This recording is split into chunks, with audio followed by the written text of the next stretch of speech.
Đỉnh cao anime Samurai là đây, đỉnh của đỉnh luôn. Từ hình ảnh đến, cốt truyện chiến lược đỉnh chóp nhé. Xem kinh diện y như trong sách giáo khoa về Samurai luôn. Bi kịch pha lãng mạn, chuẩn bài Samurai 10 trên 10. 15 tuổi làm sát thủ mà đỉnh cỡ này. Rồi gặp ngay khoa sĩ định mệnh của đời.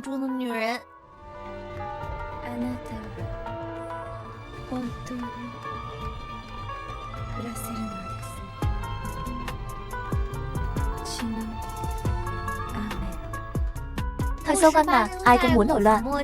Chi sĩ chống mặc phủ đông như quân Liên. Cả nước loạn lạc như tích tắc đô dâm. Nhóc 8 tuổi làm mẹ, lớn lên thành cô nhi. Đang chạy trốn mà gặp cướp, toang thật. Ai cũng bị bọn chúng tàn sát. Nhưng không ai dám hỏ hé gì luôn. Chỉ thấy nhóc lập được thanh kiếm. Bọn cướp tới gần. Ba chị đại ông nhóc bảo vệ. Nhưng cuối cùng vẫn không thoát. Mắt nhóc hiện rõ nỗi đau và giận dữ.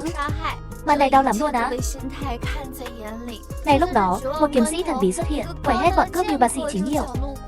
Anh kiếm sĩ tên Miguse thì dâu, là truyền nhân của môn phái thần thoại. Khi thiên ngựa kiếm liêu đến không đùa đâu nhé. Nhưng mà, dù đỉnh tới đâu, cũng không cứu nổi thời thế hỗn loạn. Ngay khi tưởng rằng nhóc cũng sẽ tuyệt vọng, thì nhóc nộp lại thanh kiếm, vẫn muốn báo thù luôn. Cả lũ cướp cũng không thoát khỏi số phận. Màn này siêu màu luôn. Thế là hết, bình đẳng hết nhà. Lần này động tin kiếm sĩ luôn á. Kiếm sĩ quyết định thu nhận nhóc và đặt tên cho nhóc là Kiếm Tâm. Vậy là Kiếm Tâm khổ luyện từng ngày, đỉnh phết. Cuối cùng thành thạo phi thiên ngọc kiếm lưu, xịn chưa? Quyết định chia tay sư phụ, xuống núi làm anh hùng, xuống núi cứu thế. Nhưng mà sư phụ không khoái cho lắm. Muốn làm gì đó, phải có đồng minh đấy. Không thì làm bia đỡ đạn cho tụi nó thôi. Làm công dân gương mẫu là dễ bị lợi dụng lắm. Có dũng mà không có mưu thì cũng ăn hình sờ mờ lờ thôi.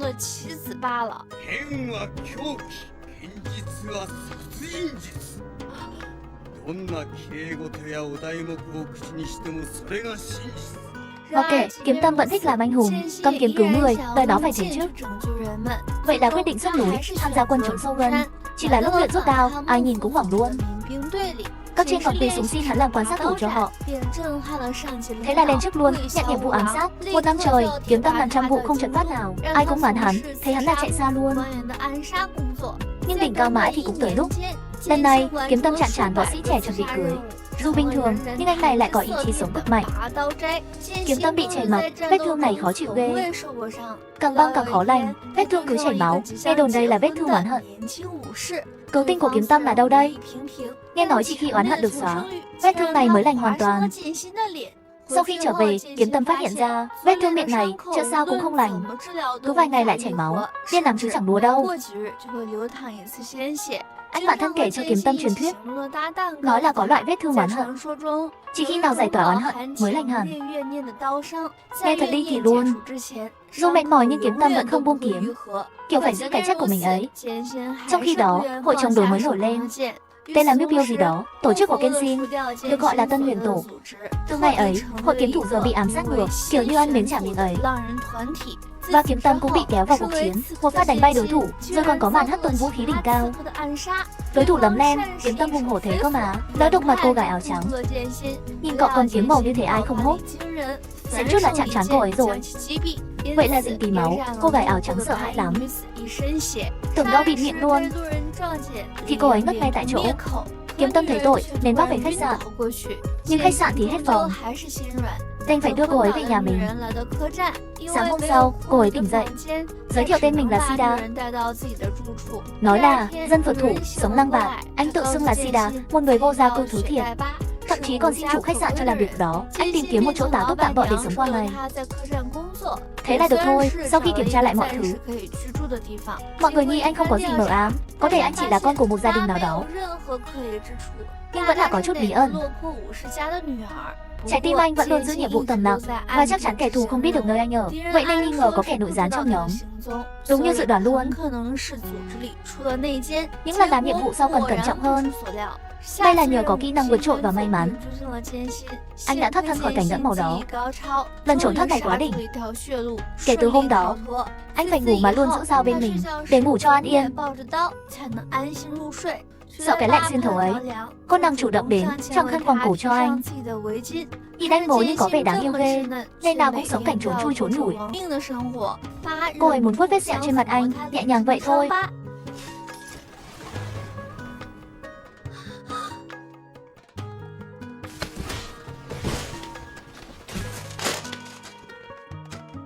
Nhìn thấy cái khăn mà cô nàng đan cho mình, anh như muốn mở lòng chút chút.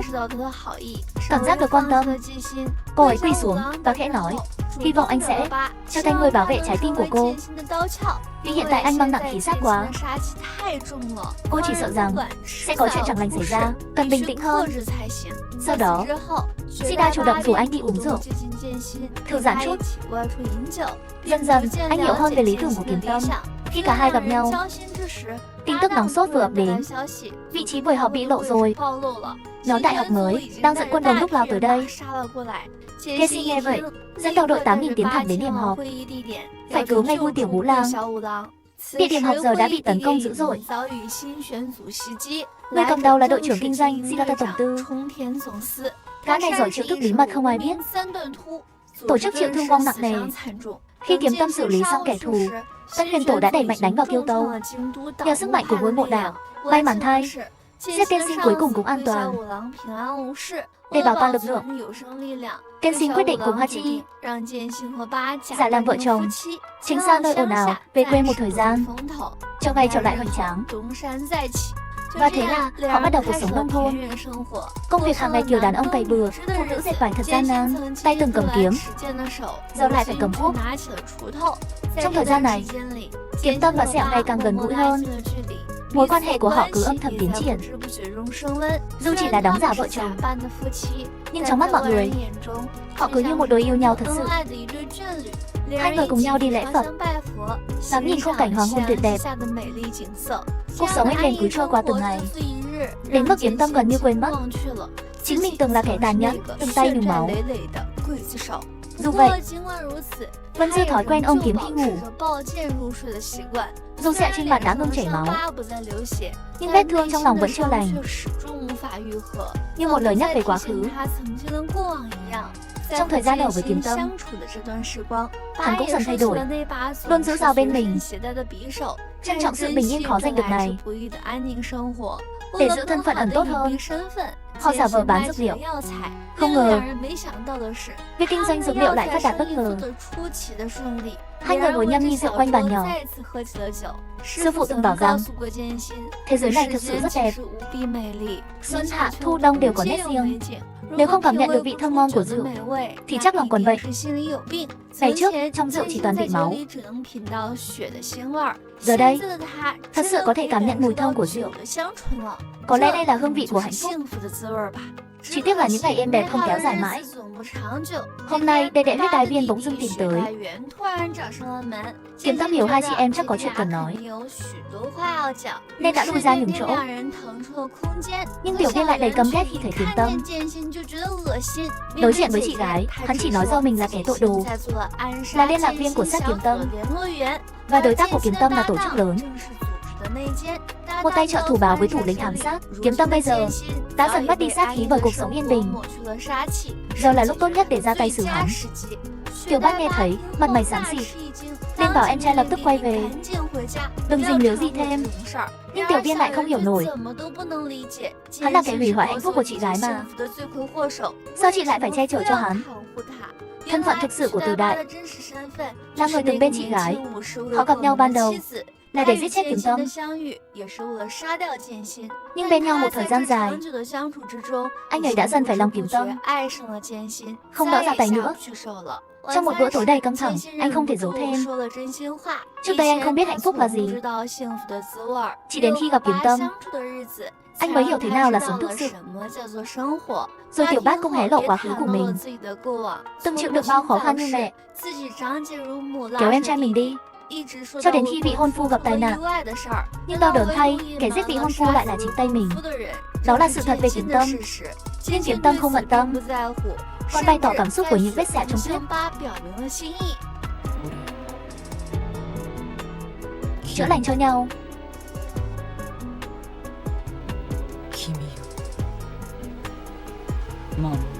Nút thắt trong lòng Tiểu Bát được mở ra lúc này. Hắn không muốn sống dựa vào thù hận nữa, rồi buông mình vào vòng tay của Kiếm Tâm. Cuối cùng, từ cái danh vợ chồng trên giấy, họ thực sự trở thành tri kỷ. Sau buổi tâm sự này, Kiếm Tâm cuối cùng cũng nói thật với Tiểu Bát.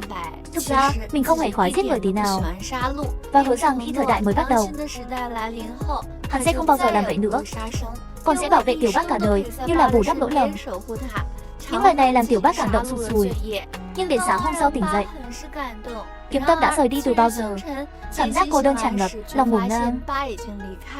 Rồi còn phát hiện rằng đối tác thân cận chính là người hai mặt lừa dối mình. Mà hóa ra Tiểu Bát mới là nội gián thật sự. Cuốn nhật ký của anh ấy đã tiết lộ tất cả. Kiếm Tâm đọc đến đâu, bàng hoàng đến đó. Chợt nhận ra mình chính là người đã vô tình làm tan vỡ cuộc đời Tiểu Bát. Vết sẹo đau đớn trong lòng lập tức bùng lên. Lòng Kiếm Tâm bây giờ chỉ có một điều duy nhất, là đi tìm Tiểu Bát, xin lỗi, mong tha thứ. Cùng lúc đó, Tiểu Bát cũng đang gặp thủ lĩnh ám sát, năn nỉ họ tha cho Kiếm Tâm. Không ngờ người đứng đầu lại tiết lộ rằng mối tình này thực chất là một âm mưu. Tiểu Bát ở bên Kiếm Tâm từ đầu, chỉ để trở thành điểm yếu lớn nhất của hắn. Nghe đến đây, Tiểu Bát không thể kiềm chế, rút dao ra, sẵn sàng đấu với thủ lĩnh ám sát, dù chỉ với con dao trong tay, nhưng tinh thần sẵn sàng quyết tử. Đáng tiếc, đối phương lại quá mạnh. Muốn cản lưỡi tự vấn, nhưng mà kẻ địch ngăn lại dễ như chơi. Và trong khi đó, Kiếm Tâm gặp phải một ổ mai phục trên đường đi tìm người yêu.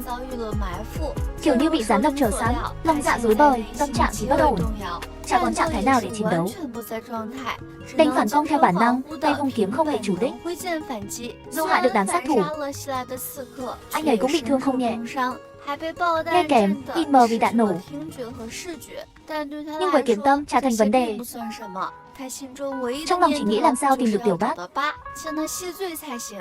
Lúc này Kiếm Tâm đã cạn kiệt sức lực, nhưng vẫn cố lê bước đến ngôi chùa, trong khi thủ lĩnh sát thủ đã sẵn sàng chờ. Vừa gặp Kiếm Tâm là tấn công tổng lực luôn. Kiếm Tâm yếu sức đành chịu trận, bị đánh te tua, chảy cả máu mũi. Đành dốc hết sức lực, dồn vào cú đánh cuối cùng. Sát thủ giơ dao chuẩn bị kết liễu, sẵn sàng đâm thẳng vào tim Kiếm Tâm. Dù biết mình không xứng đáng, Kiếm Tâm vẫn muốn bảo vệ người yêu, đành liều mạng tới cùng. Bất ngờ thay, vào giây phút ấy, Tiểu Bát lao ra chắn đòn chí mạng cho Kiếm Tâm, nhưng đồng thời lại để Kiếm Tâm có cơ hội phản công. Và rồi, Tiểu Bát ngã vào vòng tay của Kiếm Tâm, dùng sức lực cuối cùng, nhẹ nhàng đưa tay chạm vào má anh ấy, như lời tạm biệt cuối cùng, để lại một vết thương lòng mãi mãi. Trong người mình thương, Kiếm Tâm ôm sẹo sâu, về lại căn nhà nhỏ thuộc về hai người. Cuối cùng, ta không phải chịu đựng mối thù nữa, nhưng Kiếm Tâm lại bị dằn vặt ăn năn. Anh ấy quyết sống để chuộc lại lỗi lầm, không phụ lòng 8 anh em đã hy sinh vì mình. Bông Quế Tiểu Ngũ Lang đến tìm. Anh ấy bảo Kiếm Tâm tự tìm một cao thủ, người này sẽ thay Kiếm Tâm thực hiện nhiệm vụ ám sát. Kể từ nay, công việc đó sẽ do cao thủ kia đảm nhận, còn Kiếm Tâm sẽ quay lại Châu Tô, giúp tổ chức chiến đấu với phe đối lập mới. Như thế, trái tim anh ấy sẽ lại gắn liền với thanh kiếm, làm tất cả để kỷ nguyên mới đến gần. Nhưng từ đây, anh ấy sẽ không giết thêm ai nữa, đốt đi căn nhà gỗ trong lửa đỏ rực, tạm biệt một năm bình yên bên ta, rồi lại bước vào chiến trường đầy máu lửa, bắt đầu cuộc ám sát dữ dội nhắm vào tư lệnh Execution, là một thiên tài kiếm thuật thực thụ, xứng đáng để đối đầu với Kiếm Tâm. Đây là thời kỳ Kiếm Tâm mạnh nhất. Số người ngã xuống dưới tay anh ấy không đếm xuể. Anh ấy mang theo 8 niềm tin, đưa thế giới bước vào thời đại mới. Khi thời đại mới đến, tên anh ấy, người từng nổi danh chém loạn đao, lặng lẽ tan biến trong lịch sử. Và trong ánh hoàng hôn một ngày nào đó, trong các loại vũ khí huyền thoại, Koki đến Guzo lại tìm ra thêm một bảo vật cực phẩm nữa, thêm vào danh sách chiếc khăn quàng xanh huyền thoại. Đúng vậy, món đồ quý từ tận đời thứ 8 cơ mà. Nghe nói đây là nơi anh chàng ấy chôn giấu tình yêu của mình. Ê, là một đi đi nào.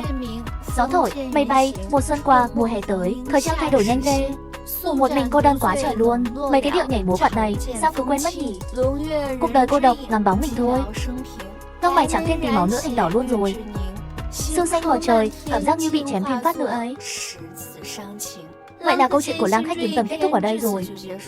Phải công nhận, tác phẩm này đúng là đỉnh cao của Lang Khách Kiếm Tâm nha. Sản xuất chất lượng lắm, không chỉ nội dung sâu sắc mà cả nhân vật cũng thế. Cảm động thật sự. Nghệ thuật và âm nhạc của phim đỉnh phết luôn ấy. Được đánh giá cao là đúng rồi. Phim nói về tình yêu, sự cứu phục, nghe đã thấy hay, nhưng cũng đầy bi kịch nữa. Phản ánh sâu sắc về sự tự cứu rỗi của Kiếm Tâm sau bao nhiêu thử thách. Sau khi vượt qua biết bao cơn bão sa mạc, mới ngộ ra công lý và hòa bình mình tìm kiếm liệu có xứng đáng không? Như lời của Vigo Segizo nói, xây dựng vũ khí giết chóc là sai trái vô cùng. Dù có ngôn từ hay cách mấy, cũng không thể che giấu được thông điệp sâu sắc về bạo lực và giá trị cuộc sống. Để tác phẩm này vượt xa anime thông thường, tác phẩm suy ngẫm, đầy tính nhân văn và triết lý. Ai đam mê chủ đề lịch sử, triết lý thì không thể bỏ qua. Lôi cuốn cả những khán giả khó tính nhất. Những tác phẩm như thế này đúng là không thể bỏ qua. Nhớ để lại bình luận khen ngợi Kid đẹp trai nhé. Hẹn gặp các bạn lần sau, không bao giờ chia xa.